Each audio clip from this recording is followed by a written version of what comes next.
Hello friends, मैं हूं श्वेता और आप सभी का स्वागत है मेरे यूट्यूब चैनल एवी एकेडमी के साथ। दोस्तों, आज का हमारा क्लास होगा सीडीपी का और सीडीपी के अंतर्गत आज हम लोग देखेंगे वृद्धि एवं विकास की अवधारणा के अंतर्गत वृद्धि की विशेषताएं एवं विकास की विशेषताएं को देखेंगे। कल की क्लास में हम लोगों ने जो पढ़ा वो वृद्धि एवं विकास की अर्थ एवं परिभाषा को हम लोगों ने पढ़ा। तो चलिए आज की क्लास को शुरू करते हैं। वृद्धि की विशेषताएं। वृद्धि को मात्रात्मक रूप से मापा जा सकता है। वृद्धि को जो मात्रात्मक रूप से हम लोग माप सकते हैं। वृद्धि के विभिन्न चरणों के दौरान वृद्धि की दर जो भिन्न भिन्न होती है। यानी कि वृद्धि के जो विभिन्न चरण है, अलग अलग चरणों में इसका जो दर जो भिन्न भिन्न देखने को मिलता है। जन्म पूर्व, नवजात अवस्था, शैशवावस्था और किशोरावस्था के दौरान वृद्धि दर तीव्र होती है। क्या कहा जा रहा है? जन्म पूर्व, नवजात अवस्था, शैशवावस्था और किशोरावस्था में जो वृद्धि का दर तीव्र देखने को मिलता है। वहीं पर बाल्य अवस्था में जो वृद्धि दर है जो क्या होती है? धीमी हो जाती है। बाल्य अवस्था में वृद्धि का दर धीमा हो जाता है। वयस्कता के दौरान शारीरिक वृद्धि न्यूनतम हो जाती है। जब बच्चे वयस्क होने लगते हैं तो शारीरिक वृद्धि जो एकदम न्यूनतम होने लगती है। वृद्धि एक शारीरिक परिवर्तन है। क्या है? तो यह शारीरिक परिवर्तन है जिसमें आनुवांशिकता एक महत्वपूर्ण कारक के रूप में कार्य करती है। वृद्धि जीवन भर नहीं चलती। यह परिपक्वता की प्राप्ति के बाद रुक जाती है। वृद्धि क्या है? तो यह जीवन भर नहीं चलती। जब बच्चे परिपक्व हो जाते हैं तो वृद्धि रुक जाती है। अभी हम लोगों ने वृद्धि की विशेषता में क्या क्या देखा? वृद्धि जो एक मात्रात्मक प्रकृति की है। वृद्धि क्या कहते हैं, एक समय सीमा के बाद जब बच्चे परिपक्व होने लगते हैं तो वृद्धि जो रुक जाती है। चलिए आगे देखते हैं। हम लोग विकास की विशेषता को जानते हैं। विकास व्यक्ति और पर्यावरण के बीच पारस्परिक क्रिया का परिणाम है। विकास क्या है? तो व्यक्ति और पर्यावरण के बीच एक पारस्परिक यानी कि जुड़ा हुआ है क्रिया का परिणाम है। विकास जो एक सतत एवं आजीवन चलने वाली प्रक्रिया है। यह लगातार जीवन भर चलते रहती है। विकास के विभिन्न पहलू परस्पर संबंधित और अन्योन्य आश्रित होते हैं। विकास का जो विभिन्न पहलू है जो परस्पर संबंधित होता है, एक दूसरे पर आश्रित होता है।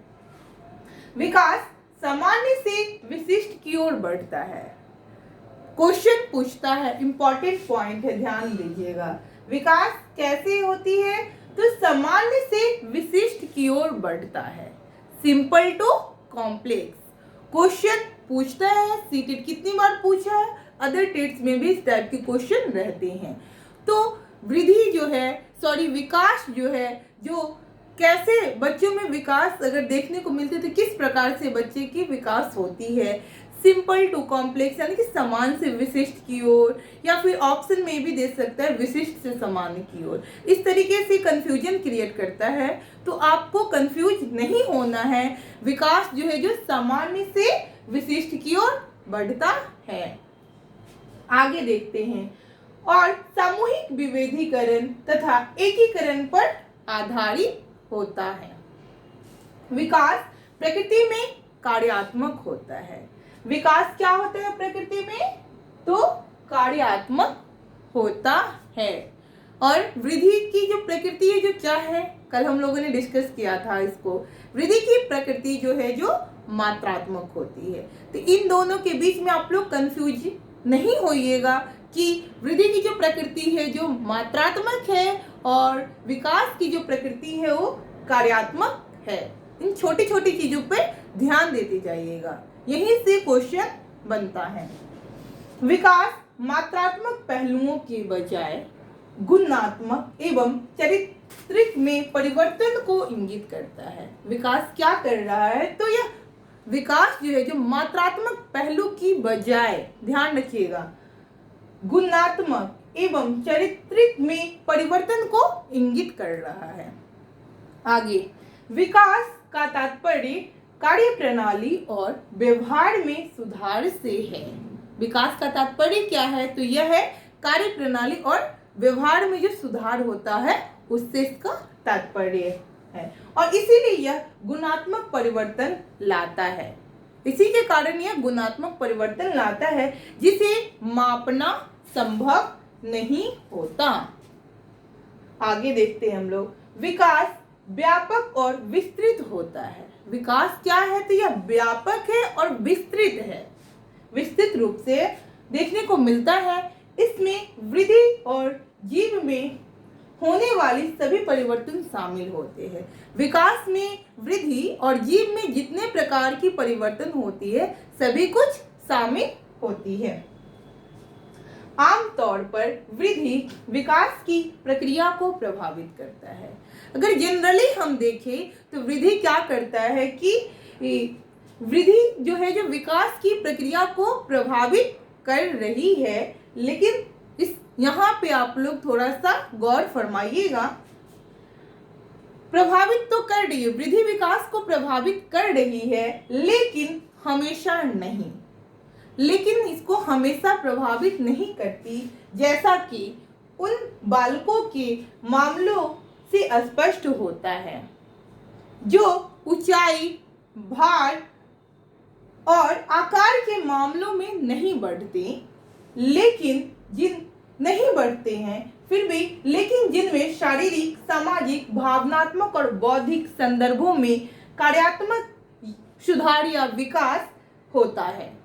क्या कहा जा रहा है कि वृद्धि जो है जो विकास को प्रभावित कर रही है, बट अगर देखा जाए कुछ बच्चों में अगर वृद्धि के अनुसार अगर वृद्धि बच्चों में कम हो रही है, यानी कि वृद्धि का जो अनुपात है, भार, ऊंचाई, आकार जो है अगर जितना होना चाहिए उतना बच्चों में नहीं देखने को मिल रहा है, फिर भी उन बच्चों की मानसिक, सामाजिक और बौद्धिक जो विकास है वो देखने को मिलता है।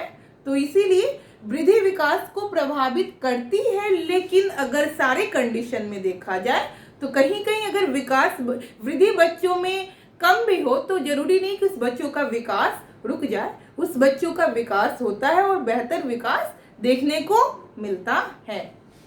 बट जनरली वृद्धि जो है जो विकास को प्रभावित करती है। तो हम लोगों ने विकास की विशेषता में यही देखा कि विकास का जो प्रकृति है क्या है? गुणात्मक है, और वृद्धि की प्रकृति क्या है? तो मात्रात्मक है। विकास जो है जो सतत आजीवन चलने वाली प्रक्रिया है, यह हमेशा चलती रहती है, जीवन भर चलती है। तो इस तरीके से हम लोगों ने वृद्धि और विकास की विशेषता को बहुत ही अच्छे तरीके से हमने समझाने का प्रयास किया है। उम्मीद करती हूँ कि आप लोग अच्छे से इसको समझने की कोशिश करेंगे और समझेंगे। अगर कहीं भी आपको इन टॉपिक में, जो टॉपिक मैं पढ़ा रही हूँ, इनसे रिलेटेड कहीं भी आपको समस्या लगे तो आप कमेंट सेक्शन में कमेंट कीजिए, मैं उस समस्या को दूर करने की कोशिश करूँगी। और दोस्तों, हमारा उम्मीद यही है इस वीडियो को बनाने का, इस वीडियो के माध्यम से, ताकि आपका सीडीपी का जो भी क्लास है, जो भी कॉन्सेप्ट है, वो धीरे धीरे क्लियर होते चला जाए। जैसे हम लोगों ने पहला क्लास जो सीडीपी का शुरू किया उसमें हमने यही देखा, वृद्धि एवं विकास की विशेषता को हम लोग जाने। पहले क्लास में तो हम लोग विशेषता नहीं, अर्थ और परिभाषा को देखा। आज हम लोग इसकी विशेषता को देख रहे हैं। कल हम लोग बाल विकास का जो उद्देश्य है, बच्चों की जो विकास होती है उसका उद्देश्य को जानने की कोशिश करेंगे। इसके उद्देश्य के बारे में कल के वीडियो में डिस्कस करेंगे। तो उम्मीद करती हूँ कि हमारा क्लास आपको पसंद आया होगा। अभी तक आपने हमारे यूट्यूब चैनल एवी एकेडमी को सब्सक्राइब नहीं किया तो सब्सक्राइब कर ले एंड बेल आइकन को दबा दें और वीडियो को शेयर करें। Thanks for watching my video.